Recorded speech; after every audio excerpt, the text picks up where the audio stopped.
It's Muppeturgy with a very special episode about the Lola Falana episode of The Muppet Show. Yay! Hey everyone, welcome back. So glad you're here. I'm David Levy. Here today with me are Adam Grossworth, Michal Richardson, and Christy Bauer. Here is a Muppet News Flash. All right, I'm just going to say up front that I have a cold, so listeners, apologies for the way I sound. But here we go. We are here this week to talk about Season 4, Episode 11 of The Muppet Show. It was produced the week of July 10th, 1979, and it aired in New York City on November 26th, 1979. It was number 10 in the air order between Liza Minnelli and Phyllis George, neither of whom we have talked about yet. Well, we've talked about Liza Minnelli a lot, but not her episode of The Muppet Show. Yeah. We did talk about Phyllis George in the context of chicken. True. In the news, New York City had record high temperatures of 73 degrees. Do you think the Earth is warming? Maybe. The front page of the New York Times has the Iran hostage crisis, Israel-Egypt peace talks, a plane crash in Saudi Arabia, and this, the Waldorf hysteria. Rooms are misplaced and telephones fail. I promise you I'm not about to read the whole article, but it's maybe going to feel like it. So if you hate the sound of my voice, skip ahead 1 minute. The Waldorf Astoria installed a $2 million computerized telephone system late Friday night, and by Sunday it was misrouting incoming calls and failing to make outgoing calls at all. To compound the confusion, most of the hotel's room numbers had been changed early Saturday to conform with the system's new phone numbers, and some guests returning after a night out couldn't find their rooms at all. I thought I was having my breakdown, said Mrs. John Shepard of South Windsor, Connecticut. Not a breakdown, my breakdown. I'm obsessed with this article. Whose room number had been changed while she was down in the lobby for a few minutes. I went upstairs and my room had disappeared. I searched a while and then I decided to go get my husband in the lobby. But I said to myself, wait a minute, you're 48 years old. You can read numbers and you can handle this by yourself. I found a maid and she took me all over the floor and couldn't find the room either. Finally, my husband came along and told me about the change. I was relieved, I'll tell you that. And this is a new person speaking. There are over 18 of these systems in New York hotels, and nothing has ever gone wrong during a cutover before, said Harriet Norris, speaking for the telephone company. Unfortunately, the one time it happened at the Waldorf. It's been no picnic, I'll tell you. And then there's some stuff about the kitchen, which ends with, people just seem to eat more mousse in crisis situations, Mr. Minetti said earnestly. The same thing happened during the blackout. Maybe it's easier to spoon up than pie or cake. Oh my God. We will link this in the show notes. I want there to be an entire mini-series about this event. This is incredible. I don't understand why it was on the front page is the main thing. But like, it's just so tonally perfect. I'm sure it was awful for everyone involved, especially the hotel staff and the phone company staff. But it just like, even in all these quotes, like no one is taking it all that seriously. And I don't know, it just was delightful. And so much of the phrasing is like so like weirdly old timey, even though it's not that long ago. Yeah, whatever happened to people ending sentences with, I'll tell you that? Anyway, everything else that stood out to me in this newspaper were ads. So in brief, there's a Bloomingdale's gift ad. It doesn't say it's a gift ad. It's like hot buys at Bloomingdale's, but it's late November. It's obviously a Christmas Hanukkah ad, which will be in the show notes. It's amazing. And it includes the Perrier bath sheet, as luxurious to the touch as the drink is to the taste, which is just a great reminder of what a big fucking deal Perrier was in the 70s. It's seltzer. There's an ad for Con Edison, which is the New York metro area's power company, advocating for a switch from Middle Eastern oil to U.S. coal. Great. And then there's one of those ads aimed at advertisers in the back that said, at one time I thought I'd outgrow Playboy, but today I find it more useful than ever. Phrasing. In the movies, a lot of stuff we've talked about before: Rocky 2, The Rose, Animal House, 10, The Fish That Saved Pittsburgh, Apocalypse Now, and of course, The Muppet Movie. Fiddler on the Roof from 1971 is back in theaters, and the ad says Fiddler on the Roof, a tradition, which I guess, was it? To go see Fiddler on the Roof on Thanksgiving? Sure, why not? Why not? And something called Arabian Adventure, which featured John Ratzenberger as Ahmed, and I'm sure that was just fine. Midnight at the Oasis, where everybody knows your name. On the Cashbox Pop charts, the number one song is Babe by Styx. Number 2 is Enough is Enough by Barbra Streisand and Donna Summer. And the number 1 album is The Long Run by the Eagles. On TV, CBS has our usual The White Shadow, MASH, WKRP, and Lou Grant. ABC has 240 Robert and football, But before and after that, on the Channel 7 News at 6 and 11, another fantastic ad, Close Encounters of the Incurable Kind. And then the image is a wall of graffiti with, in the center of it, Herpes is Forever. And then the series that they're running this week is called VD, the Love Bug. Like Herbie, the Love Bug. It's just like, Oh my God. there are so many references in that one thing. It's spectacular. NBC, Little House on the Prairie. The Ingalls' joy over the birth of Mary's baby is clouded by the sudden death of Caroline's mother. That was followed by Beggar Man Thief Part 1, which was a sequel to Rich Man, Poor Man. The Jordache family had one thing in common: sin. Ooh. The story of a family consumed by greed and the men and women who struggle to hold their lives together. An exciting drama that spans 3 continents. And this featured Muppet Show guest star Lynn Redgrave. Is that the Jordache family of jeans and shoes fame? I don't think so. I think it's a coincidence. But I did have the same thought.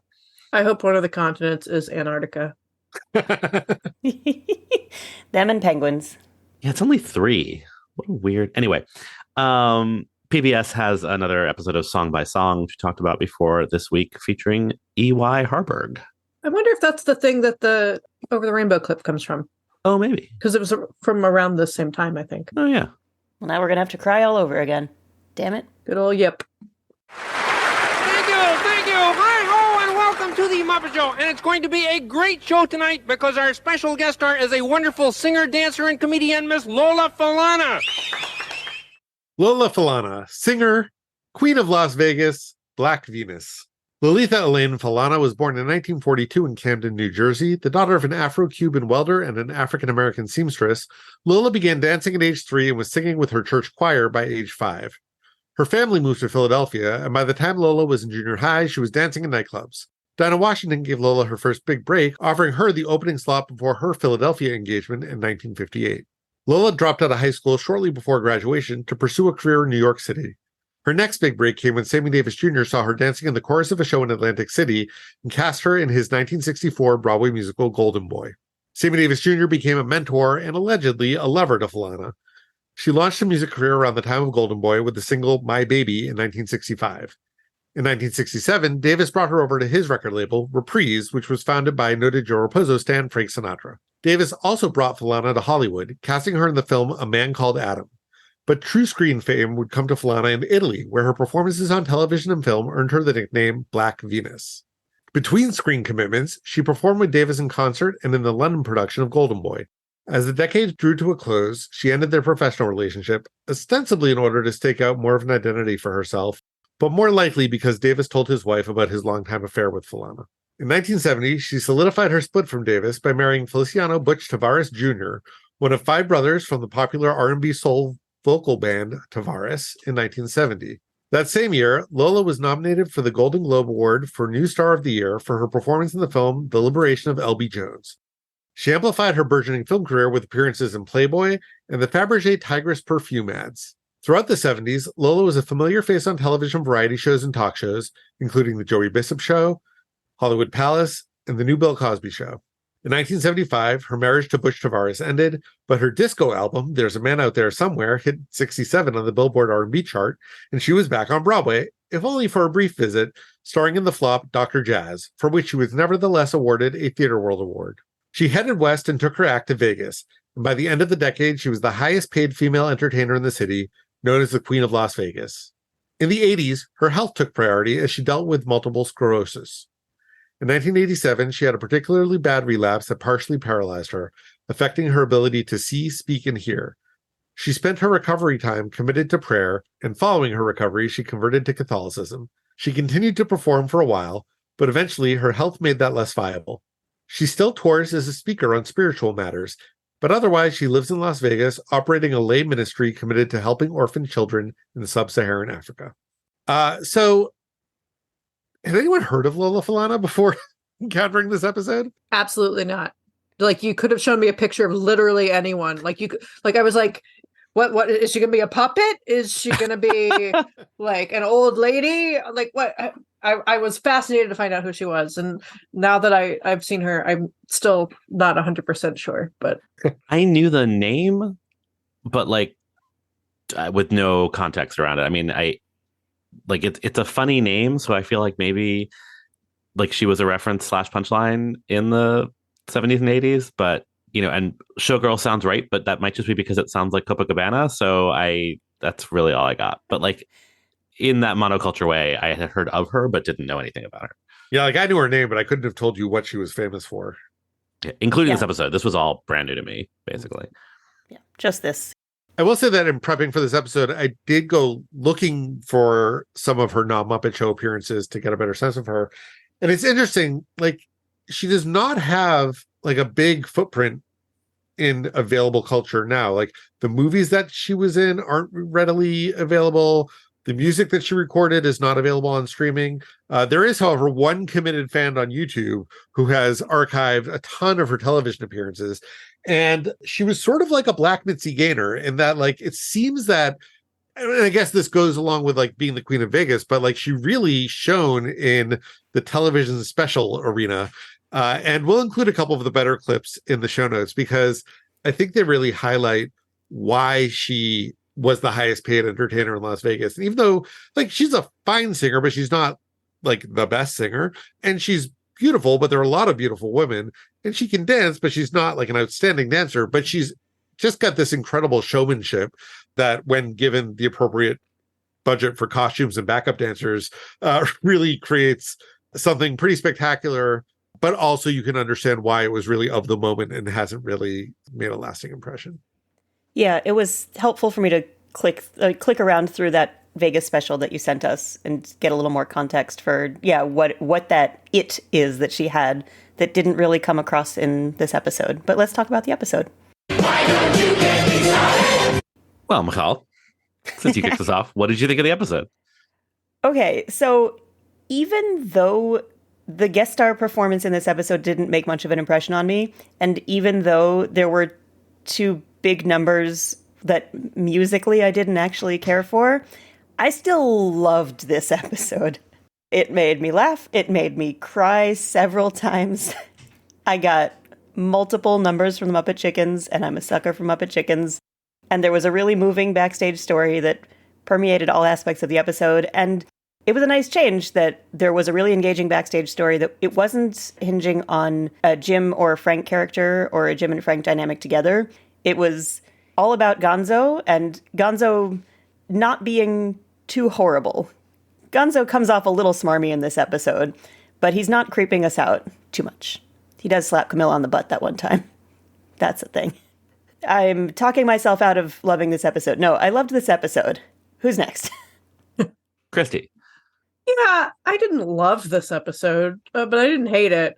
This is another kind of top of the middle for me. There wasn't anything in it that was particularly offensive. I mean, there's one moment in this that fully breaks me in half. But yeah, the Lola Falana stuff, I could take or leave. I did like the selection of songs. I think there are a lot of really strong song choices in this. But overall, I was just kind of like, okay. Well, we all know I'm dead inside because on paper, this should be an episode I love. It's a strong backstage plot. It's a strong guest star. The guest star's involved in the backstage plot. I love Gonzo. But I don't know. It just didn't. I like it. Fine. Like I'm about to sound like I hated it, which I didn't. But it didn't gel for me. I found the Gonzo stuff sort of maudlin and off-brand tonally. I wanted more Lola Falana, even not knowing anything about her. I was charmed by her and I wanted her to do more performance-wise. I don't like that we got the exact same joke twice for a long time, even though one of those is the UK spot. It was fine. I liked it fine, but I was not moved in the way that Michal was. I have a theory. Yeah. Is it that Michal loves chickens? Loves Muppet Chickens? No, I mean, that's proven fact. No, I have a theory as to why the Gonzo plot didn't fully land for you, and we will get into it when we talk about the music. Because I'm dead inside? I mean, that also goes without saying. David, how about you? I think the first time I watched it, I felt like Michal did. And then the second time I watched it, I felt more like Christy did.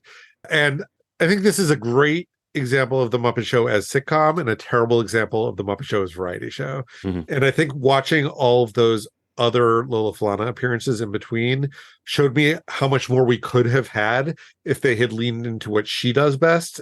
And instead, she really just sort of felt like filler or a prop in between the Gonzo stuff, and that sort of unbalances the episode. And although I liked a lot of the music in the episode, I really didn't like the music that she performed, or at least her onstage performances. And so that made it really hard to fully embrace this episode. It might also be that one additional point in its favor that won me over a little bit while I was watching was I was grateful that they had a beautiful woman on the show, known for being a beautiful woman and a showgirl, and they didn't lean too heavily into, guess what? It's a sexy lady. We're going to only focus on that the whole time. Yeah. We focused on other things. Growth. Yeah. I mean, Big she progress. does fully jerk Gonzo off, but we'll get into it. As we open the show this week, Lola is on the phone with Bernie the agent, whom we've heard of in this production and other Muppety productions, but whom we never see. Lola Falana? 15 seconds are curtain, Lola. Thank you. Tell them I'm sick. Anything. Just get me out of it. Oh, sorry, Scooter. Just talking to my agent. What did you say? I said 15 seconds to curtain. Thank you, darling. Uh-huh. You gotta work fast, Bernie. You only got 15 seconds. Bernie the agent is magical. I just need to point out that, as we heard earlier in our episode, but later in the Muppet Show episode, Kermit will introduce Lola as singer, dancer, comedian. But I think this is literally the only comedy she does for the entire episode. Yeah. Yeah, you are right that we didn't get a sense of her full range of skills in this episode. Statler and Waldorf also not eager to be here. Hey, don't start on our account. And then Gonzo actually trumpets triumphantly. Hooray! I give autographs after the show. And Gonzo being full of himself, a harbinger of things to come. That's 2 in a row, right? In our order? Yeah. That's weird. I don't like it. That's how he got the movie deal. The Muppet Show backstage. So backstage and also on stage and also inside Lola's closet this week, Gonzo has gotten his big break. I almost misread my notes as big beak. Gonzo's gotten a big break. And he has become immediately insufferable. It is true. This is it, Kerm. Yes, folks, believe it or not, Gonzo is leaving us. He's going to Bombay, India to become a movie star. Yep. I got an offer from 20th Century Chicken. Gonzo, we wish you all the luck in the world. Well, thanks, Kerm. Hey, listen, I want you to know I'm never gonna forget all you little people I met along the way. Thanks. It ain't nothing, really. I think after that, Kermit says under his breath, no, it isn't. Yeah, it's true. Gonzo has gone Hollywood. Or rather, that's if you want to do it the easy way. Gonzo has gone Bollywood. This is one of the things that I think just rubbed me the wrong way. Because Bollywood was absolutely a thing, since the 1800s. But I went and looked this up because I was like, is this a later phenomenon? No, peak Bollywood, according to Wikipedia, was in the 60s and 70s. And then it had a resurgence later on. But I feel like especially because they filmed in the UK. Yes, it's funny, the idea of Gonzo becoming a Bollywood star. Don't get me wrong. But I just had a moment is this racist? Well, I think the point of it being the hard way is he presumably doesn't speak any of the languages that Bollywood is filmed in. Right. It's still a funny image. I mean, and I would love to see that movie, but farther away than Hollywood is from wherever we think the Muppet Theater might be. Also true. But there's something about you're going to Bombay. It's also that backwater.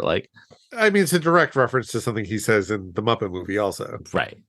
And yes, I think there is some element of it's a funny place name. It's a remote thing that nobody can fathom. That's what I mean. Yeah, yeah. It's just funny that they picked a place that The actually, exoticizing of it. Right. But then they picked a place that actually has an enormous film industry. Well, but that's why the joke works. It wouldn't be as funny if it was I'm going to Timbuktu. Thank you. I was I don't know how to see, I think that'd be funnier, but racist.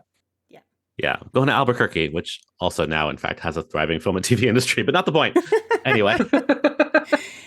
Anyway, as we will discuss, there are 2 different Muppet Chicken numbers in this episode, and after they finish their first number, they come off stage and we learn that they are severely distressed about Gonzo leaving.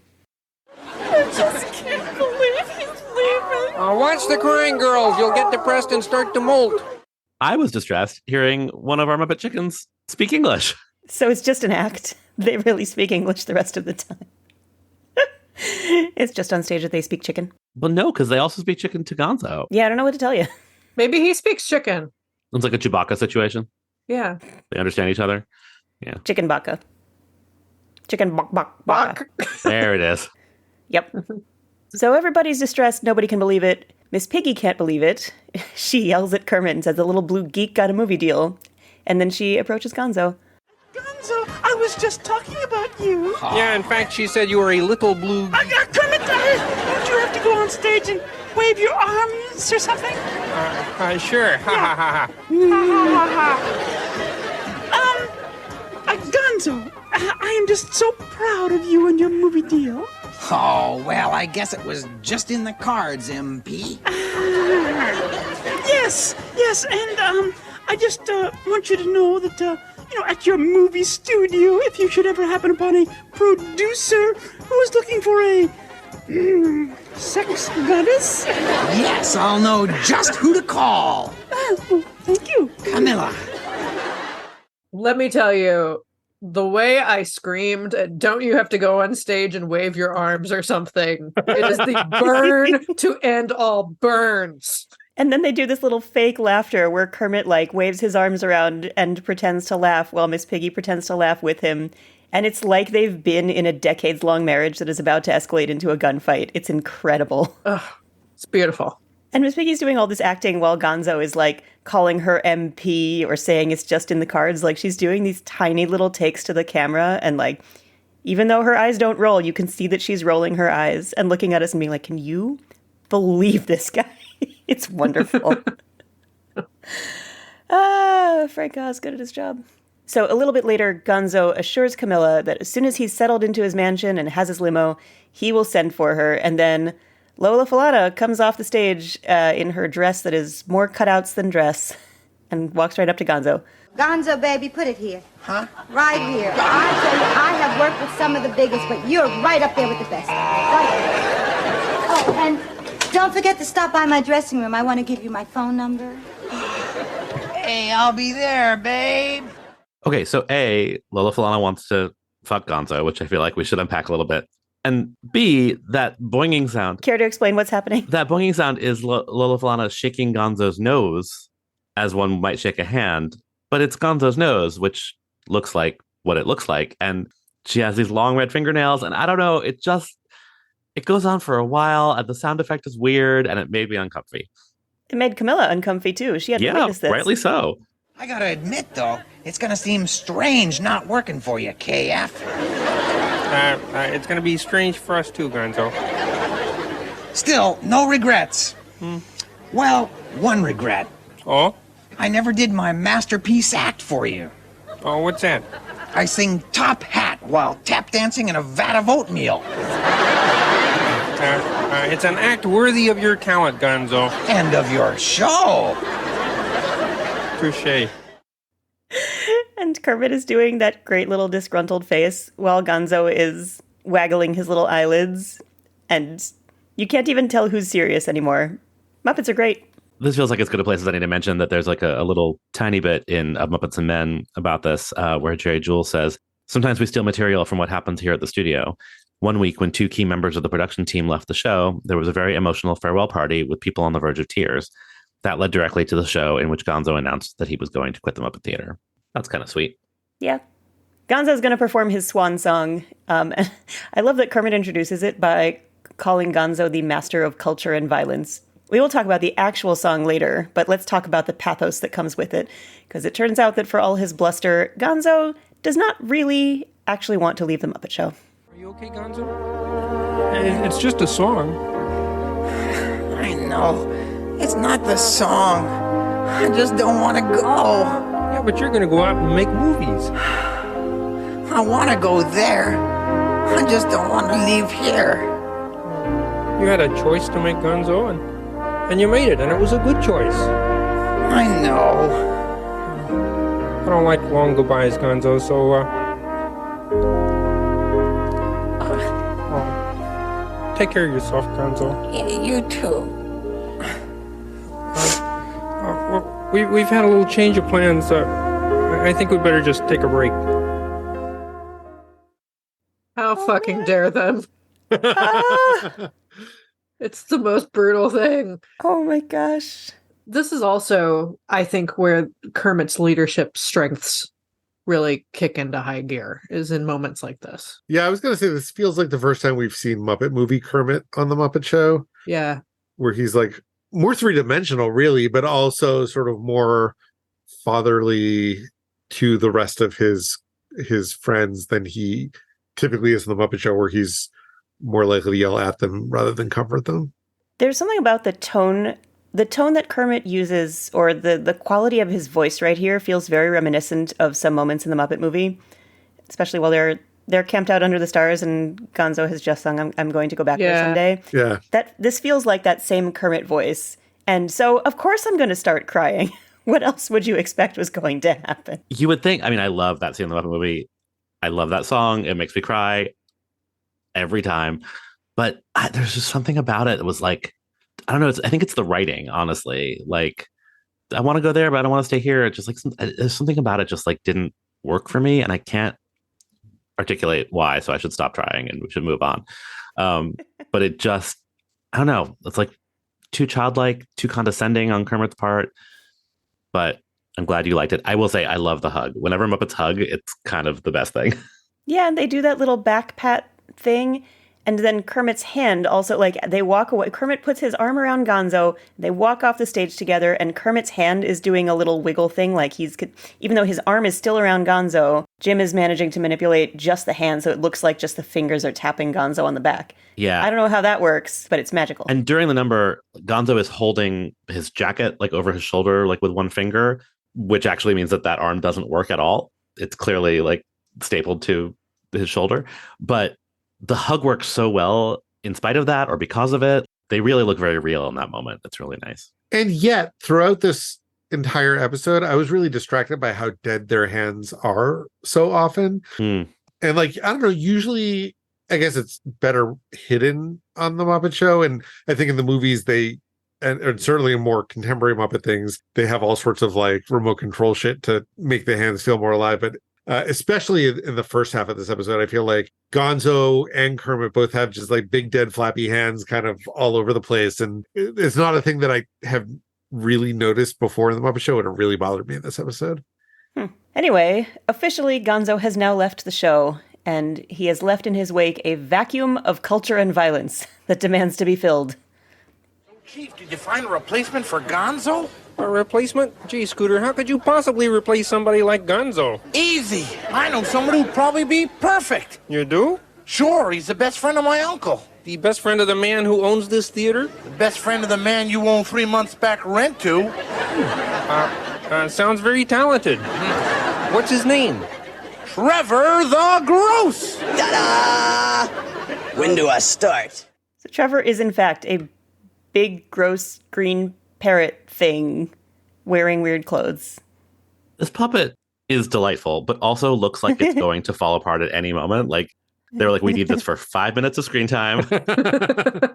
Steve, if you let go, the head is falling off. But it's also great. Can we take a minute, though, and appreciate Scooter in, like, peak conniving twink mode? Like, and peak Scooter fist. I mean, like, he jumped on that. Like, Gonzo, like, hadn't even walked out the door. He was still walking down the steps, and he's just like, have we got a replacement yet? Just, ugh. Rude. Surely you're looking for a replacement, and I have just the fellow. Yeah. He's very enthusiastic. Through this entire scene, Gonzo is, as Christy said, sort of lurking on the stairs down to the stage door. And then at the end, it zooms in on him looking very sad. And there are 2 posters that have maybe been there the whole time, but I've never seen them this close before. One is for Rolf Plays Rachmaninoff with, I believe, the Muppet Philharmonic Orchestra, it says. And another for a vaudeville headliner, 8-foot-tall yellow canary, which I think has to be Big Bird, unless it's Fletcher, but I think Big Bird has been called Big that Bird before. Is the canary. Presumably, unless there's some other co-production that also is a big giant canary. Yeah. I couldn't really read the rest of it, but I just love that Big Bird used to have a vaudeville act. That kind of made my day. That's great. It did take him a while to make his way to Sesame Street. It's really funny to me how the set decorators change up these posters every episode.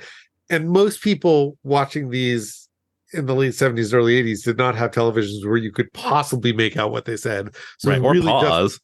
right. Right. It was just for their own enjoyment. Are they different every episode, really? Yeah. Fascinating. Okay, now I'm going to really look for them. Because there's a couple different locations, too. So I thought these might have been there and we just hadn't noticed them before. No, there's always posters there, but they've rotated through lots of different things. Interesting. And we don't often get a view down that little set of stairs. Right, well, that's right, because there's some other ones that are like around the corner on the bottom of the main staircase. So I thought they were there. No, in the same way that they changed up the pictures that are decorating the dressing room, they've been changing up the posters. I love knowing that. Yeah, me too. Now I'm looking at a GIF from last week, but you can't see them when Kermit's wheelchair rolls down the stairs. So, oh well. Anyway, we go to Lola's dressing room, where Lola suddenly finds Gonzo hiding in her closet. To Gonzo the Great, care of Muppet Show, thought we were hiring other performer named Gonzo the Mediocre. Contract canceled. Gonzo, oh, don't worry. Come on, I'm sure Kermit will give you your job right back. No, they already replaced me with this dumb-looking bird.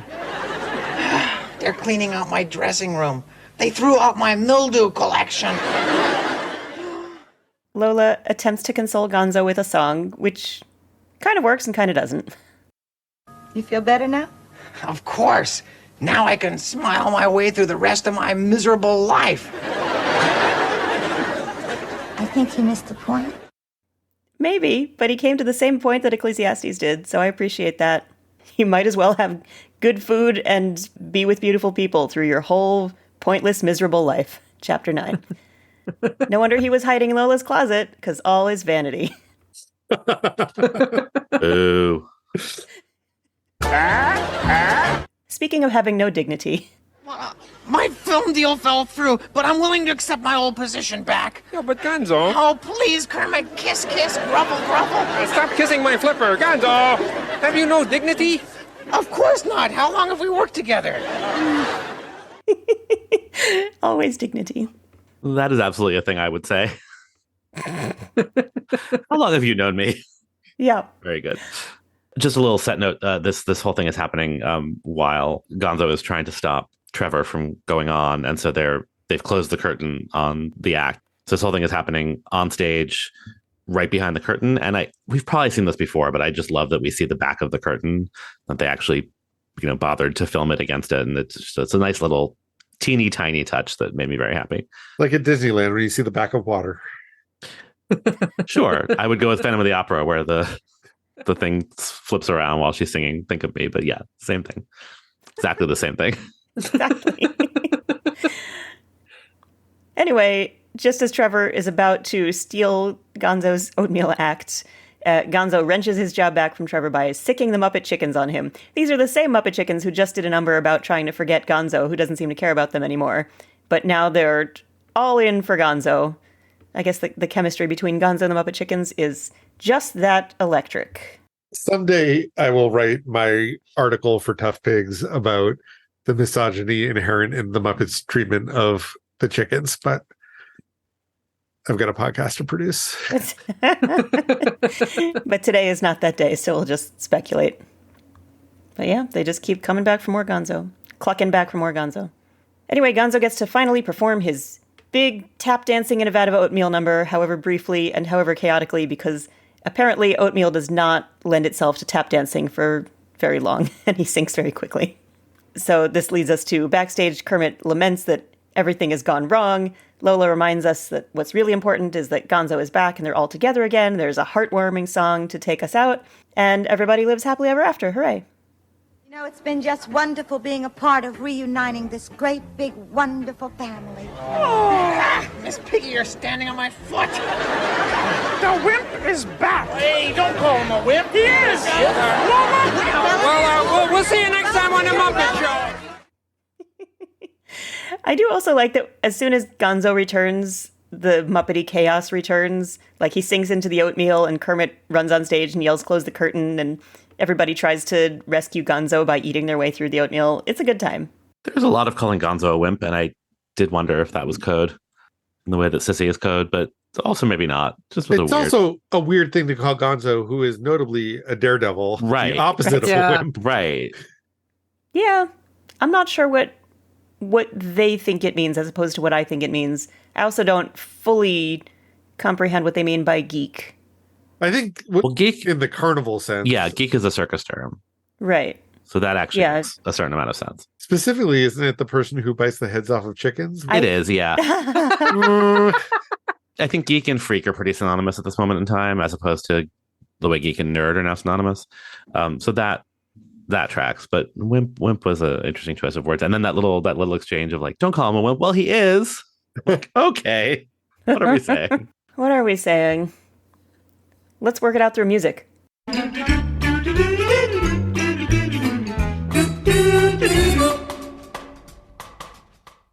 Oh man, holy cluck, you guys. We got some music to talk about. I'm really excited to talk about our opening number.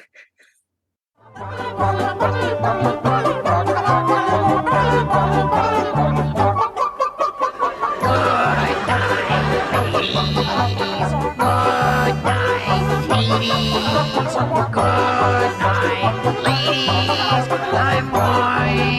to leave you now.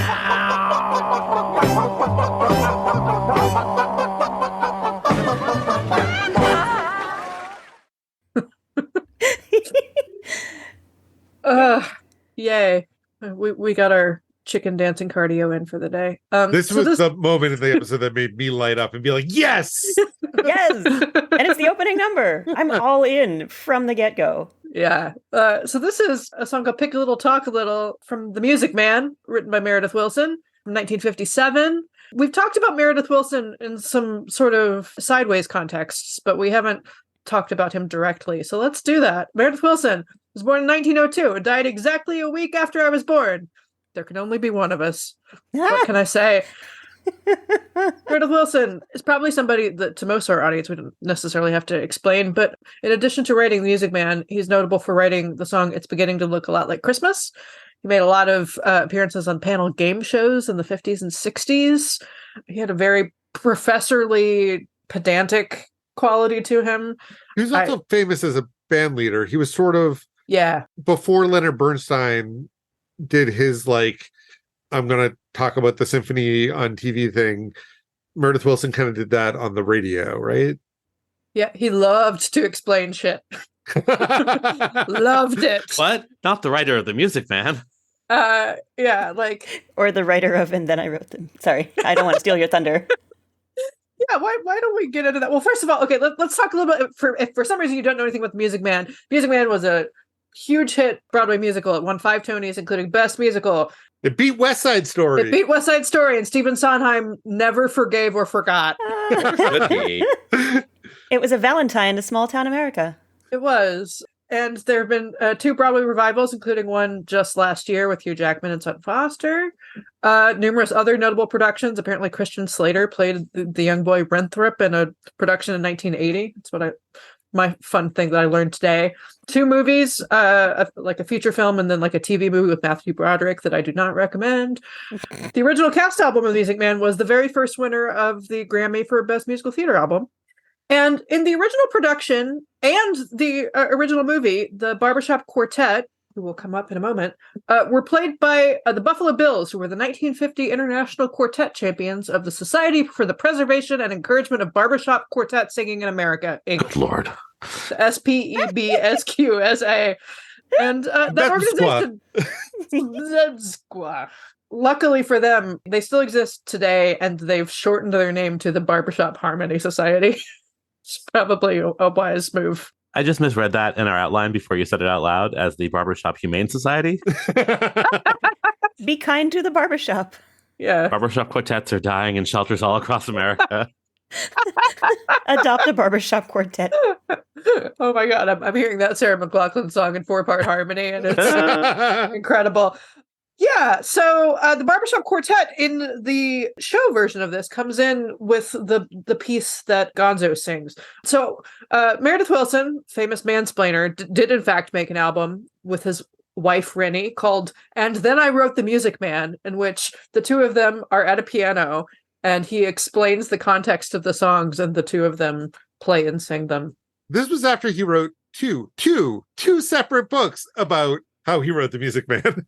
Dude just loved to explain his life. I mean, we have a podcast, so I don't know that we're in any position to judge. Sure. Yeah. I mean, listen, I have this album. Like So do I. So the thing that's particularly delightful about this is that in the show, it's these gossipy ladies that are supposed to kind of sound like chickens. Let's hear Meredith Willson talking about the ladies, first of all.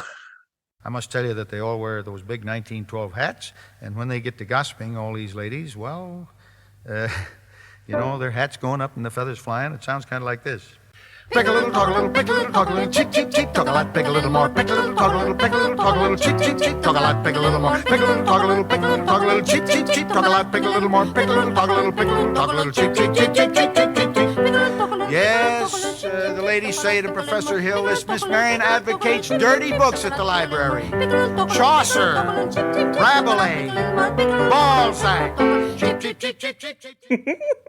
And I had to bring a second clip in which he explains the entrance of the barbershop quartet. Down the next block comes the school board. Well, the school board has hated each other for 15 years, but Professor Hill has, in the meantime, formed them into a barbershop quartet, and this is the result. Good night, ladies. Good night, ladies. Good night, ladies. We're going to leave you now. Farewell, ladies. Farewell, ladies. Farewell, ladies. We're going to leave you now.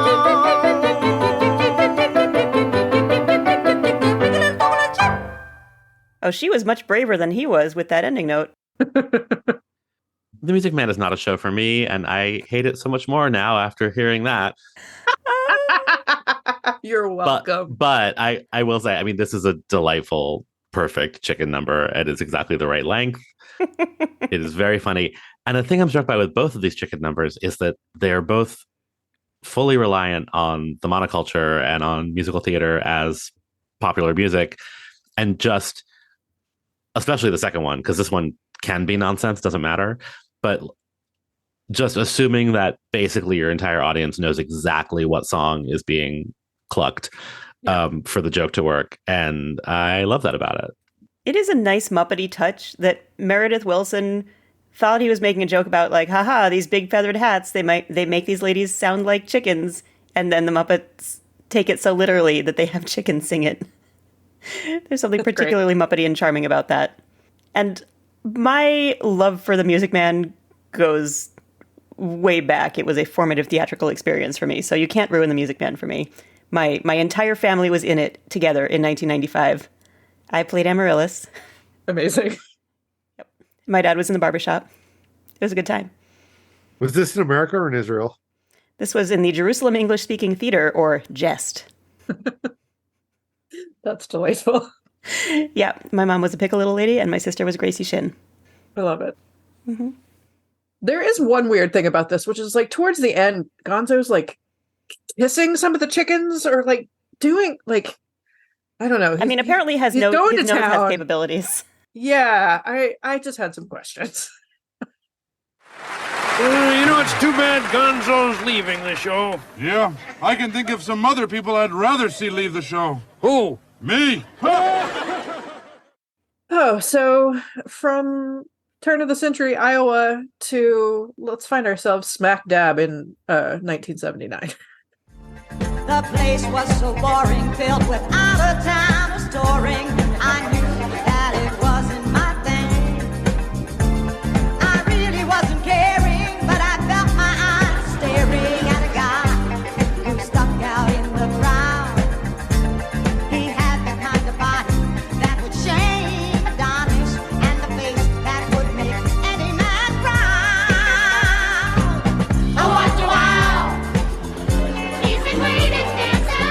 Oh, what a wow! That I've ever seen.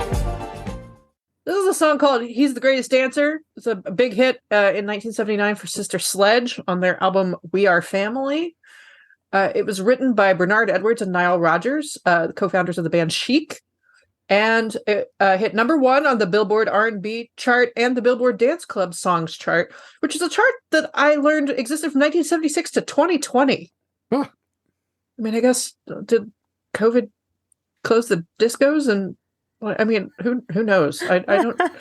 Bleak. Anyway, let's not focus on it too much. It was number 9 on the Hot 100, number 8 on Cashbox, and then number 45 on Billboard's year-end Hot 100 for 1979. And if you're hearing the song and it sounds vaguely familiar to you, but maybe not the singing, the beat of it was sampled in Will Smith's Getting Jiggy With It. And that song was a Hot 100 number 1 and inexplicably hit number 37 on the Billboard Hot Latin Songs chart. Okay. I've got some questions.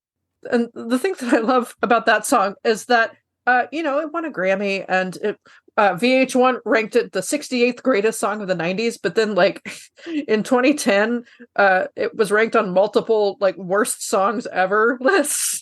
What? So, yeah, including a Pitchfork list of the 7 worst US singles of the 90s.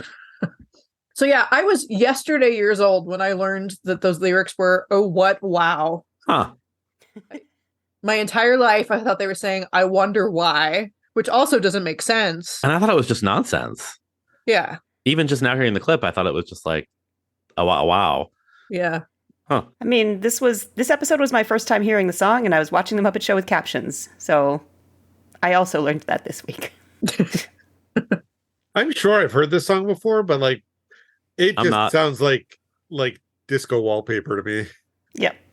And I like disco, and even with that, this just feels like a totally undistinguished song. I agree. It's also I like it. I mean, in the Muppet Show context, despite what I'm about to say, but it is it's sort of a static staging. Yeah. Lola is up on a little riser stage situation with Whatnots dancing around her, below her. And she's joined in turn by Dog Lion, Timmy Monster, and Fletcher Bird. And just the way it's set up, she doesn't really have anywhere she can go. And the Whatnots don't really have anywhere they can go, and they can't interact with her. And then the monster dancing choreographed by our friend Jillian Lynn is pretty fun, actually. It's sort of great, but it's just think about the whole set is split in 2. And we're coming up on a truly spectacular Muppet disco number where the human and the Muppets are going to be all in the same room together. So I don't know. It just it stood out to me in that way. There's also a really weirdly off-brand Whatnot, who I made a gif of, with very big hair, but also his face isn't right. It's just, I don't know. It's just odd. There's a lot going on. Again, I'm glad that I watched some of that Vegas special, because this was not a showcase for Lola's dancing. She was having a good time lounging around near these monsters. Well, and what it does do for her that I really like is it centers her. It really does, it puts her on a pedestal very literally. And I did like the choreography with the monsters in a way that made me want to see more of her. Yeah. Right. Of course, Gonzo, comes in and has to make it about him. Yeah. When we watched this, my spouse said, why is Gonzo dressed like he's trying to be Cyrano de Bergerac? Gonzo is wearing this giant feathered hat, like a Robin Hood style hat, inexplicably. But it seems to work at the disco, or at least everybody's into it. Gonzo is getting jiggy. His whole outfit, I don't think we've seen this outfit before, and I think he's in the same outfit for the whole episode, except for the hat, which gets added for the disco. And the jacket is on and off at various points, but it was a lot. It was a lot of brown. There's some suspenders involved. Gonzo's dancing is fun. Oh, totally. Yeah, just the costume that I have questions about. Yeah, fair. Do you ever go to those dances? Can't. I got a slip disco. Slip disco. So I forgot to mention it, but we do hear off screen, but on stage, if you can parse that, a tiny snippet of When the Saints Go Marching In, as performed by Herbie the One Octopus Band. And we won't go into any detail about it, really, because it will appear as an actual number that we see next season. Well, let's rip the Band-Aid of sadness off.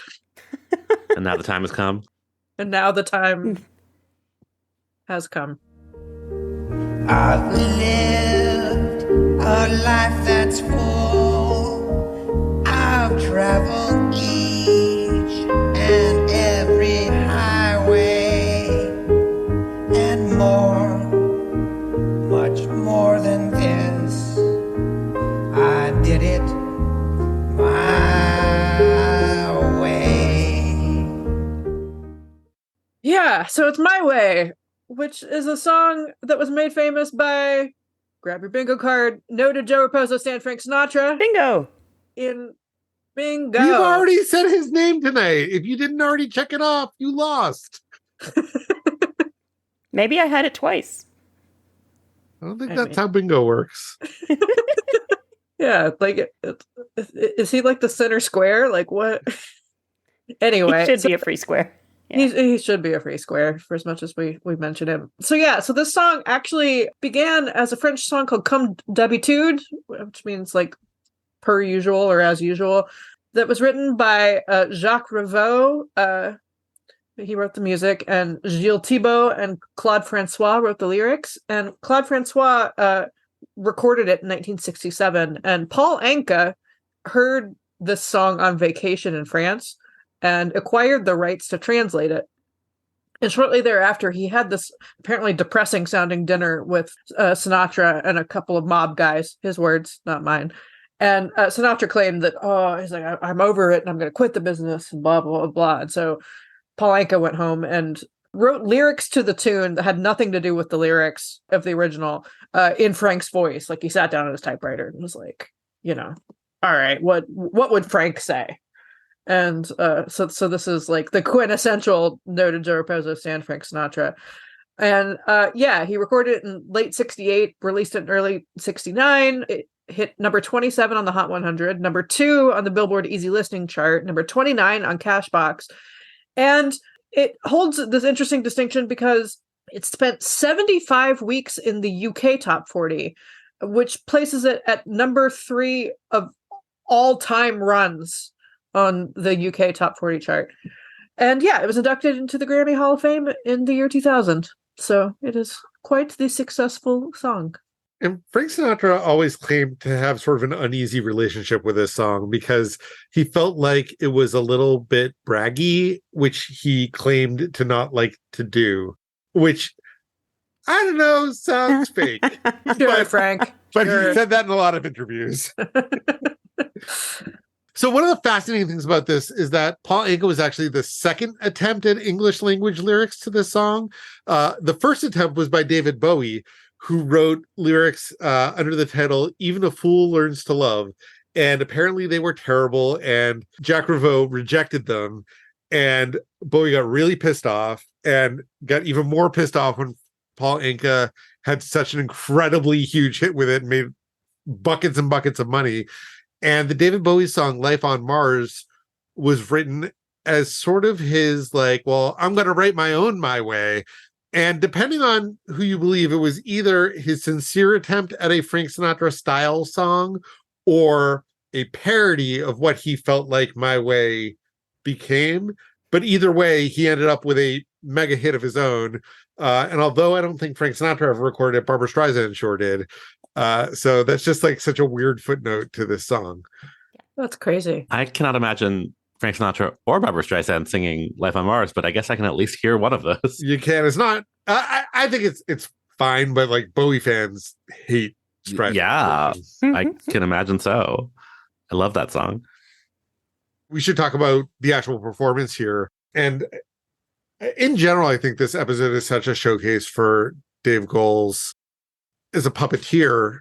Certainly, I mean, sure, as a vocalist, but I think he gets so much out of Gonzo. And, he has this sort of ace in the hole with Gonzo's eyelids being able to move the way they do, but he uses them to such great effect to get really like expressive, emotive faces out of him. Mm-hmm. And then in this song, he pulls what is sort of a shameless trick. And certainly whenever like a human performer does it, I would have to roll my eyes, but where Gonzo breaks down in the middle of the song and then like, oh no, I can't go on moment, which I think is both like laughable and effective. But to me, it's very reminiscent of what Frankenfurter does during I'm Going Home and Rocky Horror, which would have been, of the moment more or less at this time. It's also just the way it's staged and shot. It's Gonzo on a mostly bare stage. There's a crate and a ghost light, which I sort of mentioned this a similar setup last week as not making any sense, but here it is the set for him to sing this song on. Like, this is how they have arranged it. And you see him full body standing next to the crate, and so his feet are stapled to the floor or whatever. And so the camera moves a lot because Gonzo actually can't. And it's really beautiful. There's a sort of sweeping shot across the footlights. It's just really lovely. I don't really have any use for this song, but it was so nicely done that it balanced that for me. Yeah, even if you're determined to not feel any feelings during this song, they're going to make sure you feel something. Well, and especially when Kermit comes on to comfort him. Yeah. Like, even if the song didn't do it, like, that moment will, I think. Mm-hmm. Unless you're Adam. Unless you're me. But the hug was great. I made a gift. Well, he's actually gone. Will we ever forget him? Who? You know, what's his name? Well, now in our UK spot, let's go back to the chickens.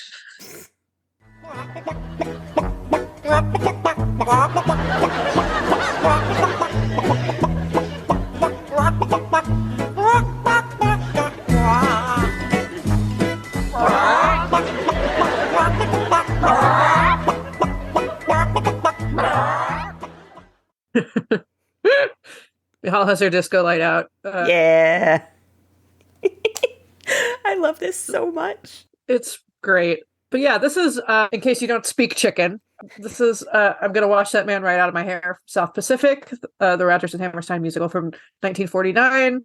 We've talked about South Pacific before, I think, but it also won the best did musical Some Enchanted Evening.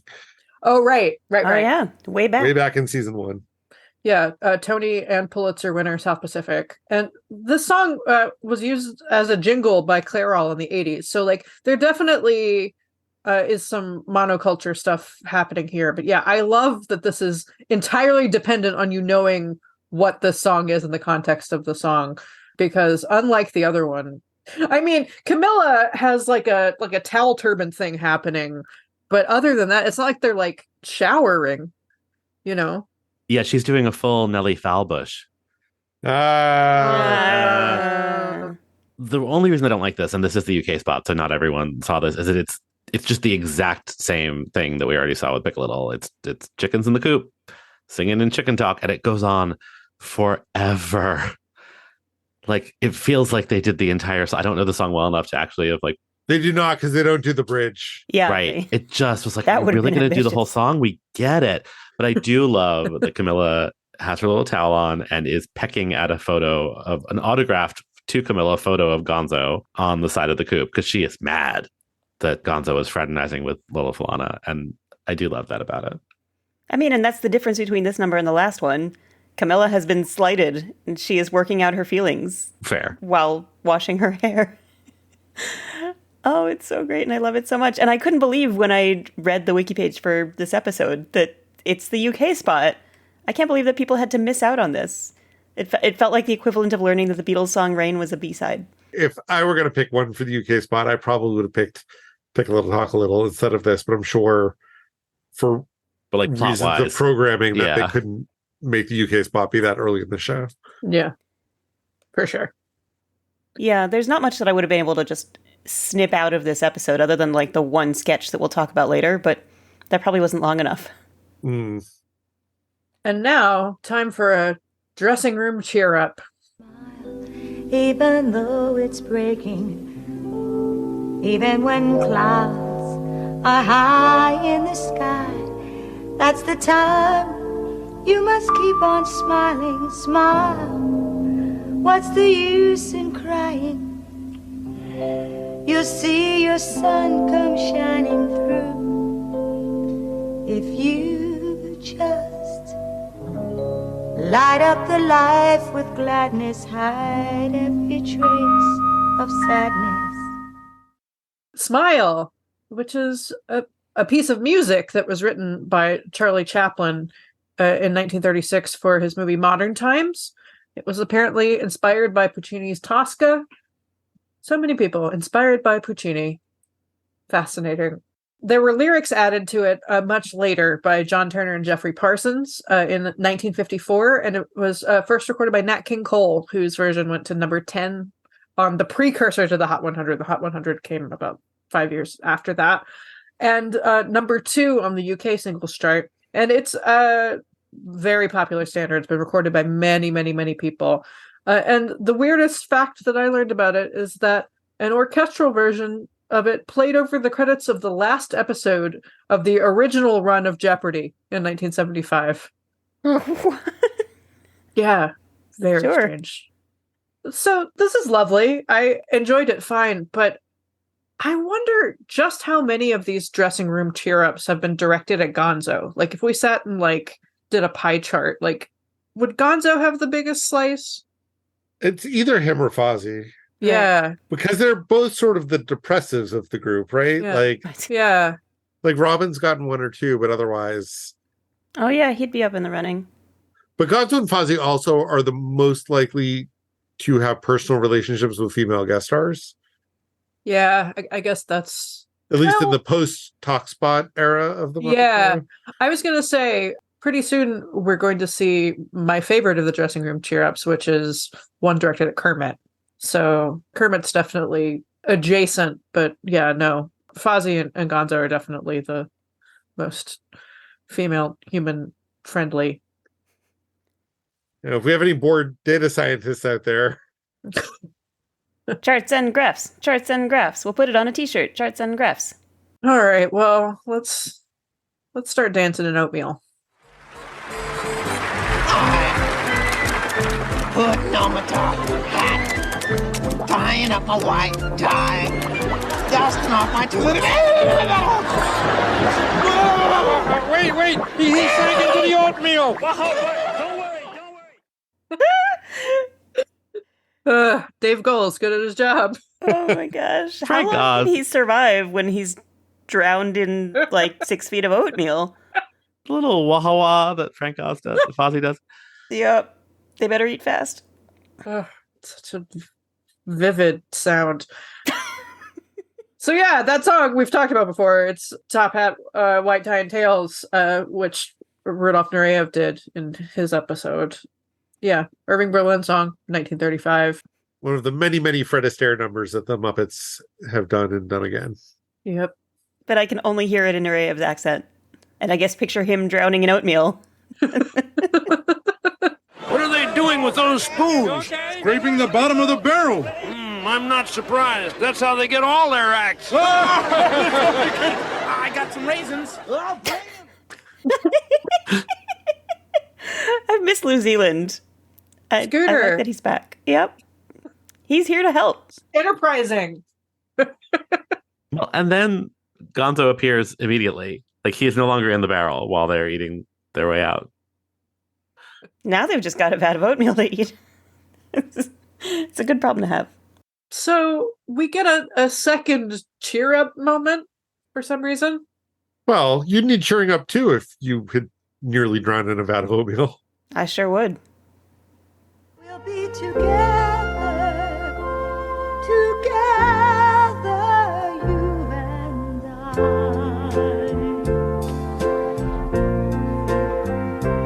For united we stand, divided we fall.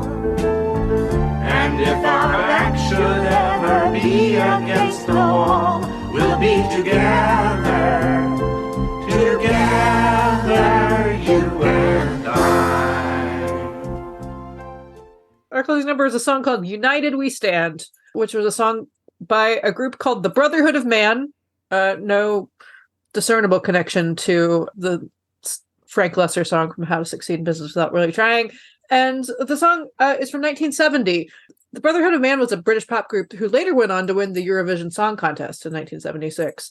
But the song was a decent-sized hit. It hit number 13 on both the Hot 100 and Cashbox, and was number 64 on the year-end Hot 100.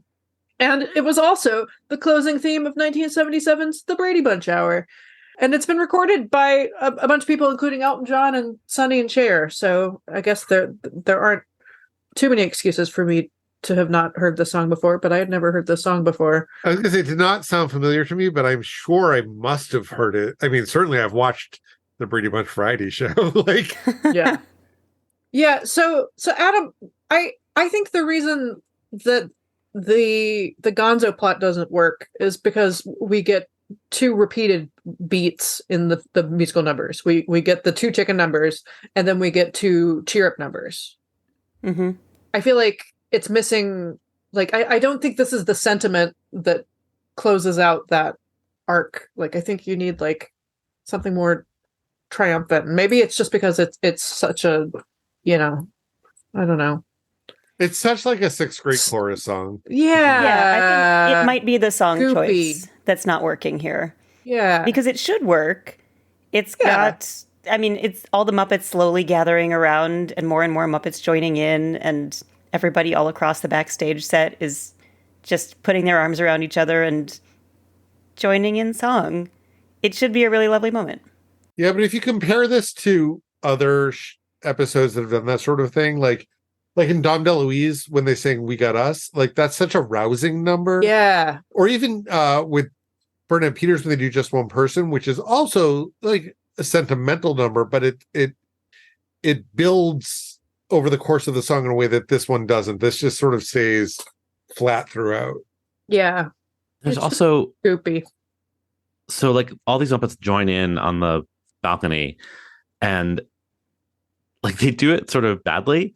I assume it's a situation where folks have one puppet on each arm, and so Beauregard and Bunsen enter sort of sideways, and neither of them is Dave Goelz because Gonzo is in the scene for real, and Bunsen would be the left arm, and he is fucked up. Like it's really weird. And then like it gets corrected, but it's like it sort of adds this feeling that I would have liked it if those characters had been in the episode because I like those characters, but B, like that they didn't really care and they didn't bother doing a second take, and it was like, oh shit, we have 5 more minutes of this episode to fill. It's kind of how I felt about it. Nigel and Annie Sue aren't the same person's 2 arms, and Annie Sue's on the left arm, and until you just said that, I was like, why was Annie Sue off in this? And that's why, because like again, it's just like very, very half-assed. Like Bunsen like falls into the scene. It's obviously I made a gif. If you didn't catch it, it will be in the show notes. But like it's just weird, and I think the fact that this is so sleepy is part of why it stood out to me. But also like your eye goes right to that stuff because it's rare, and the fact that they didn't notice or do another take or even just use a different camera angle for that moment is weird. I guess I was distracted by Floyd and Janice because it worked for them to be performed by the same person because they're all cuddled up and it's adorable. Never mind that jazz. Listen, Turkey. What? And get out of show business? So one brief snippet of show business this week. Today in Muppet Sports, a tree staring contest.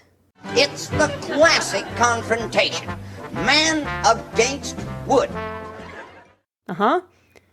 After over 87 hours of staring at a tree, Klaus Mueller of West Paraguay has finally outstared the tree, which finally has to cover its eyes, and then falls on Klaus. He's dead now. It's confirmed. So if we have a character from Paraguay named Klaus Mueller, are we to understand him as either an exiled Nazi in hiding, yeah, or the child of one? That's absolutely what I thought that joke was. Yeah. So what does he need this $10,000 prize for? I mean, he definitely doesn't need it now because he's dead. Well, it's also like they make a thing out of both his name and then he has a Spanish accent. Like, is that the joke? I don't like Muppet Sports, you guys. No, it's the worst. I like this one better than, the one that made fun of blind people. But that at least had like a Monty Python-esque, because it was fully ripped off from a Monty Python sketch, right? Like zip to it that like, yeah, we wouldn't make the joke in the same way now, but like at least I got it. Yeah, it was a cool tree. It was a cool tree. It was a very elaborate tree puppet. And is the tree also dead if the tree has fallen? Like the tree is still speaking. So murder suicide? Yeah, but he doesn't sound like he's happy about it. Because his roots come out of the ground. Maybe that's just what trees sound like. Maybe. There's a lot we'll never know. You know, Gonzo would have been perfect for that movie he was going to star in. What movie was that? The Revenge of the Little Blue Geek. Thanks for listening to this episode of Muppeturgy. Join us in 2 weeks for our discussion of the Dizzy Gillespie episode. You can find us on social media at Muppeturgy or on the web at Muppeturgy.com. Buy our merch at Muppeturgy.com/store. Our theme music was composed and performed by Christy Bauer. Our show logo was created by Todd Brian Backus, and this episode was edited by me, David Levy. I could talk about that clip, but I don't think anyone cares.